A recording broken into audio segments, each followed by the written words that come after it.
Fungi are everywhere in our world, taking advantage of warm, moist environments to grow and prosper. It's no different on our bodies. It's always a battle between the body's immune system and what it can do versus the organism. And so if for some reason there's just more organism than what the body can handle, it can be pretty widespread. Oh, that's all dark and green. Babies, due to their immature immune systems, are often at risk.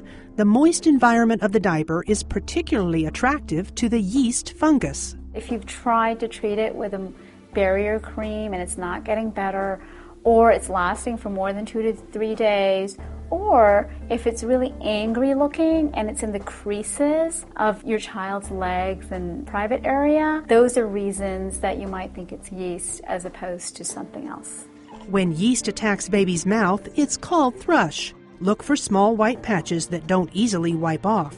It's most common while mom is breastfeeding. It's really important that if your baby has thrush that you treat it, but also you want to treat yourself as well. Yeast also loves skin folds.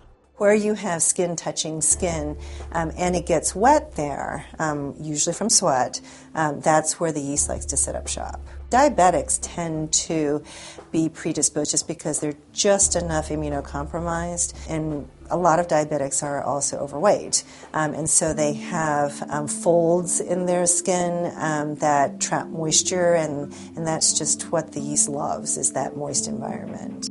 Another common fungal skin infection is called Tinea versicolor.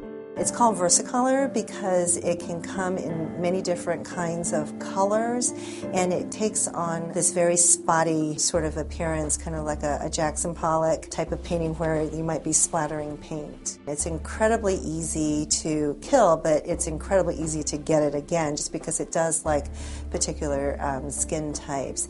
Athlete's foot and other areas affected by ringworm tend to create the most havoc, probably because we offer ringworms so many opportunities to spread. Swimming pools, locker rooms, and other communal areas can be hotbeds for picking up a fungal skin infection. Pets can also be carriers. Definitely pets can give people ringworm, and so if they're starting to scratch more in a particular area, I would just definitely, look at their skin and see whether or not they're developing their own ringworm, and the vets, have ways of treating that. While most fungal skin infections can be frustratingly frequent if you're susceptible, they aren't usually life-threatening. But if you're immune compromised and garden, farm, or live in certain geographical areas of the U.S., there is danger.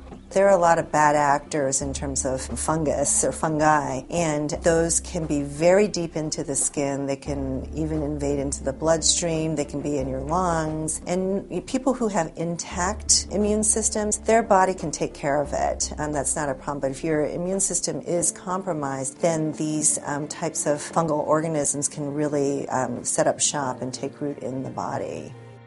For WebMD, I'm Sandy Lamott.